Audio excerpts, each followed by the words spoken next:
Hi. My name is Morgan.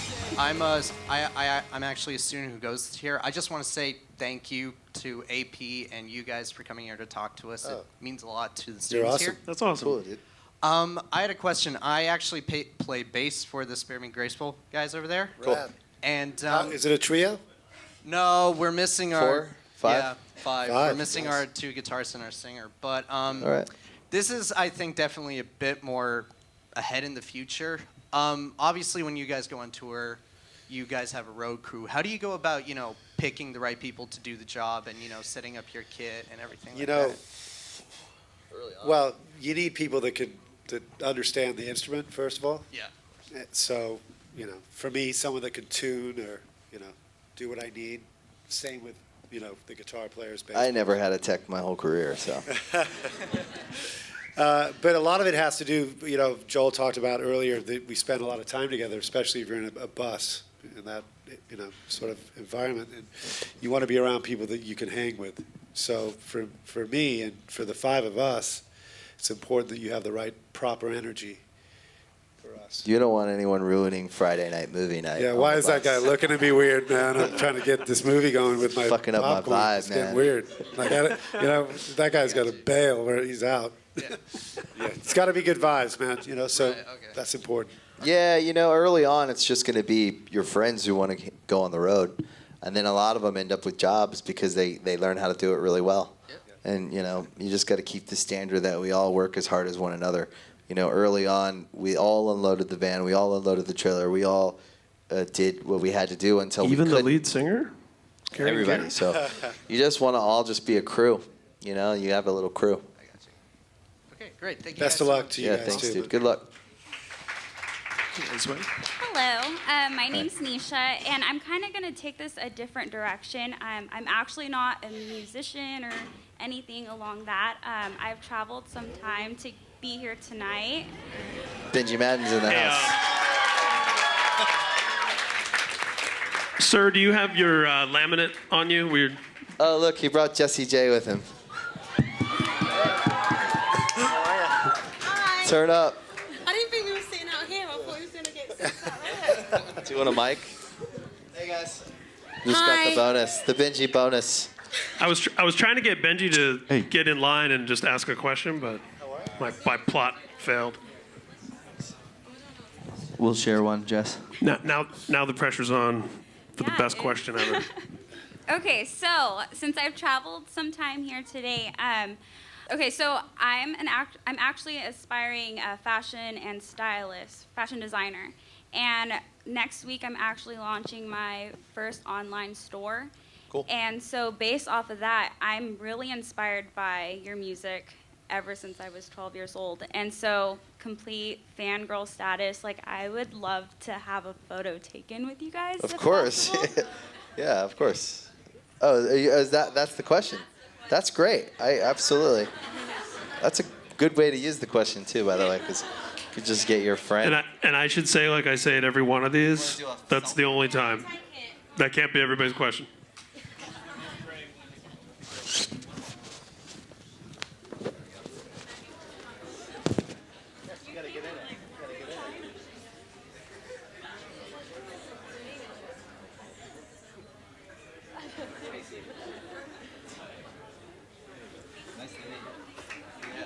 Good luck.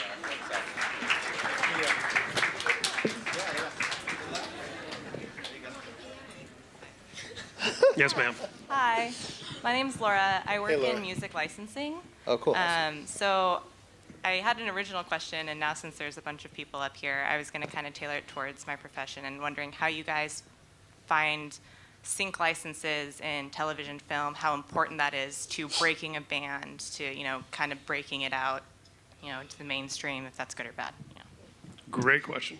I feel like it's become kind of one of the most important things that you can do to break a band, to break a record, whatever it is.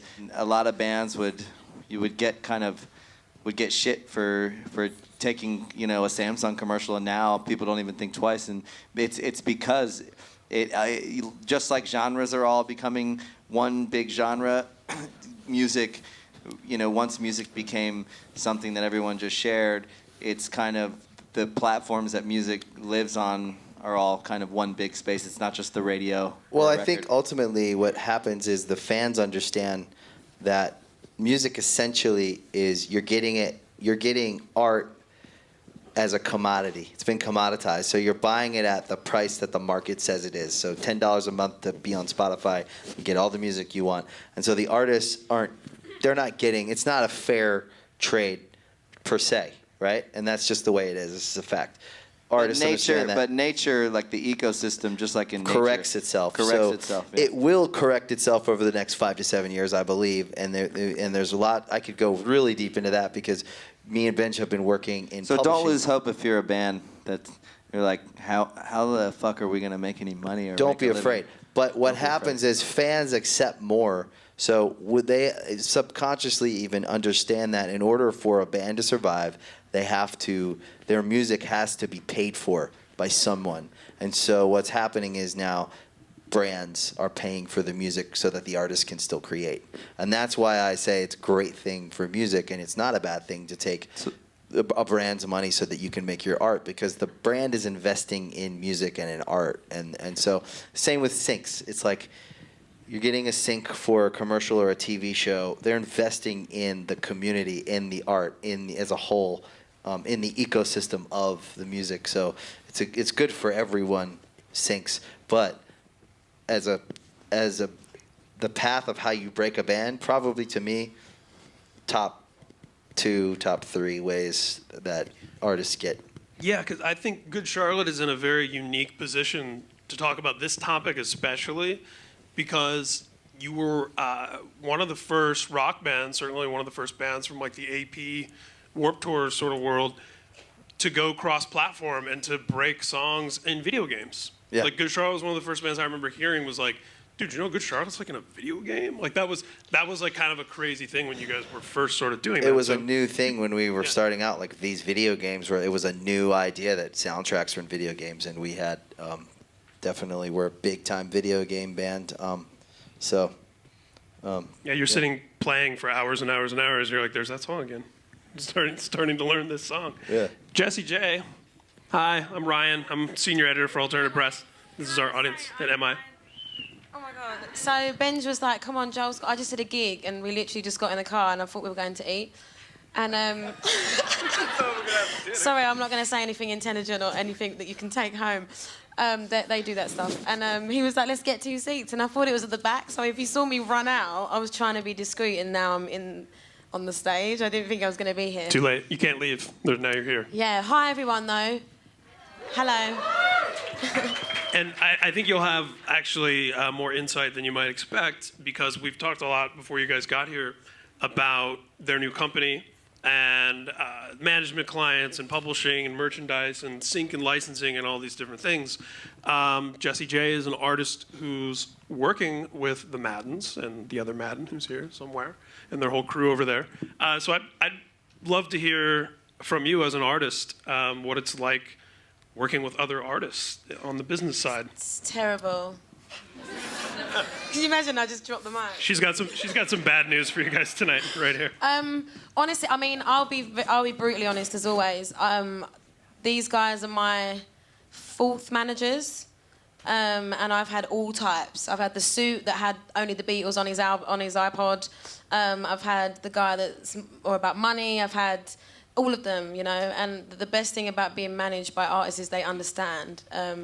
It's from inside out, from everything, emotionally, from business to health to being a human being to understanding when you have to push me and pull me back, and you know, and they get it. That's kind of been the biggest thing.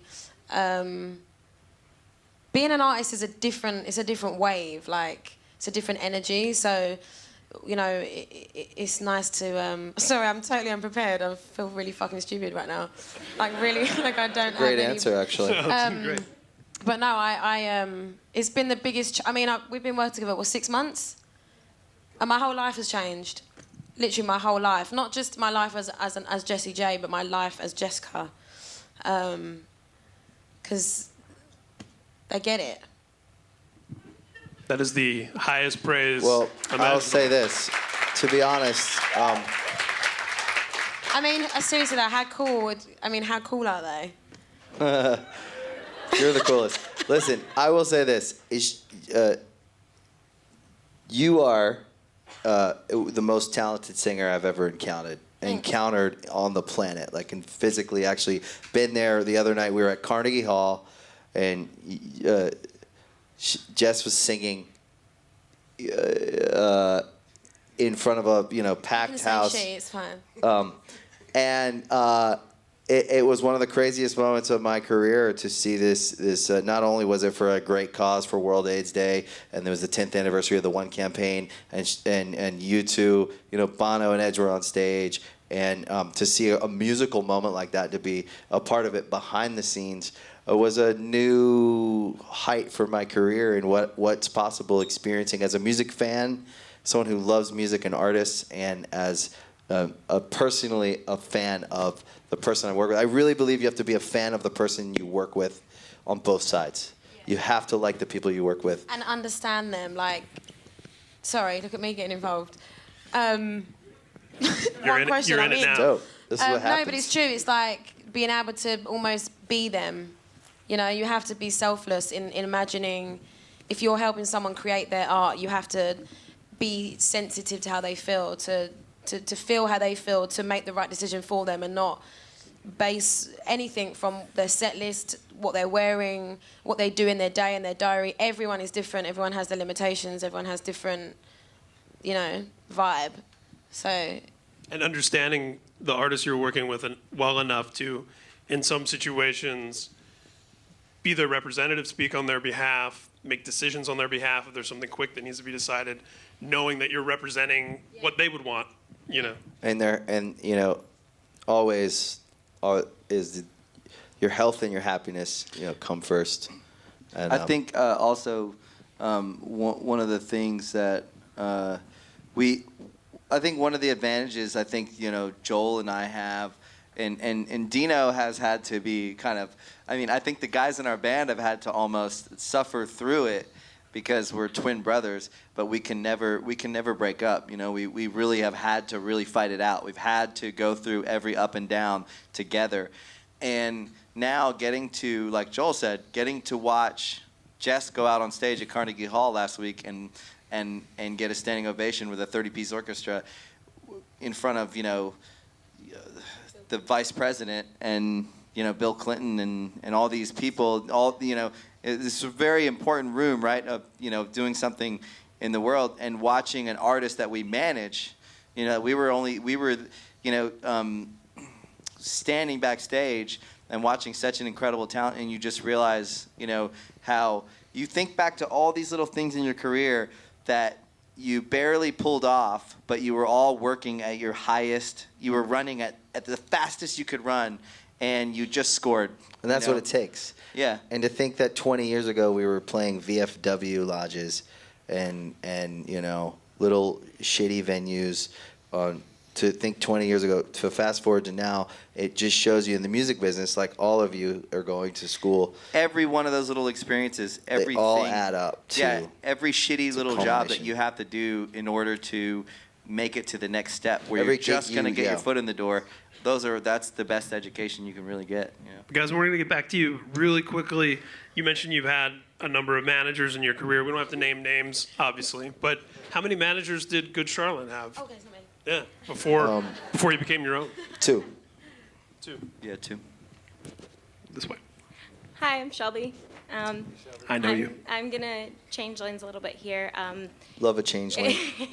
Actually, I'm really big into working women in the music industry. I'm very big into studying that kind of culture. My best friend, who's going to kill me for saying something, Courtney and I today, we just launched our own nonprofit to start sponsoring girls to come do their dream internships from around the country in big city markets. Cool. And one of my biggest questions, especially to men in the music industry, kind of lucked out getting Jessie here too, is what is your biggest piece of advice for girls who kind of come from that fangirl culture of really loving a band and really being in that to working, to how to be taken seriously as far as like I can still really love a band, but also be taken seriously as someone who knows what I'm doing? First of all, I think that you're probably the most important person in the equation as far as I think the voice that is heard is generally yours. But I think you could probably speak more to like a girl in the music business and what that's, like making it in the music business as a woman. Yeah. But I think, you could. Yeah, I'm a girl. I know it's not obvious, but no, never expect, never presume, always work hard is my motto. I do believe what you just kind of touched on is that people always go, no one knows about me, and in this moment right now, and I've just put this video up, or I've just, for example, the business you're about to start with your friend, like you feel like no one knows, right? And you feel like, why am I doing it? And it's not my moment, and I haven't made it. What does making it mean? Like when I was 17 years old, I sat in a bathroom in LA, down in the dumps, and recorded a song on YouTube called Big White Room, and no one knew who I was. I was terrified to put anything up online because my label were like, don't do it, don't do it because we don't want anyone to know that you know who you are yet, and blah blah blah. I'd been signed for 4 years, and that's how I was discovered, by YouTube. By that moment that I trusted. I didn't just trust my instincts, I acted on them. And I think that's the biggest thing for women, definitely in the industry. I think we can get emotionally attached to feelings that we understand and we trust, but we don't act on them. And I think follow your gut and take risks is the most important thing. But understand that everything you're doing, be it a little YouTube video or an interview with somebody, is going to be part of your story, It may not have been discovered by the public or whatever fame is. Fame is weird as fuck, trust me. It's so weird. It is, isn't it? Strange. It's so strange. It's just being good at what you do. Whatever it is that you want to do, study the shit out of it. Like, I eat a certain way. I train. I shouldn't be talking right now because I just did a show, and I usually don't speak. Do what makes you be great at what you do the best, So whatever you want to do, know what to do. Like, people say to me, you don't drink. Nope. David Beckham would not dip his feet in alcohol before he wants to score a goal. I take this seriously. This is what I do. It's what I'm good at, and thank God, because I was good at nothing else. Like, I'm so excited to even be in a school.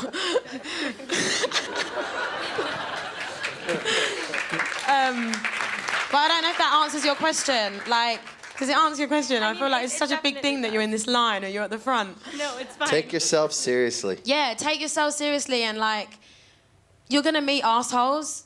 You've got to filter them out. Imagine you're throwing everyone into a sieve. Just keep shaking the sieve, and the right ones will, the wrong ones will go through, and the right ones will stay there. And sometimes it's not easy, and trust me, I've been there. 6 months ago, I was ready to throw it all in, and then I met these guys.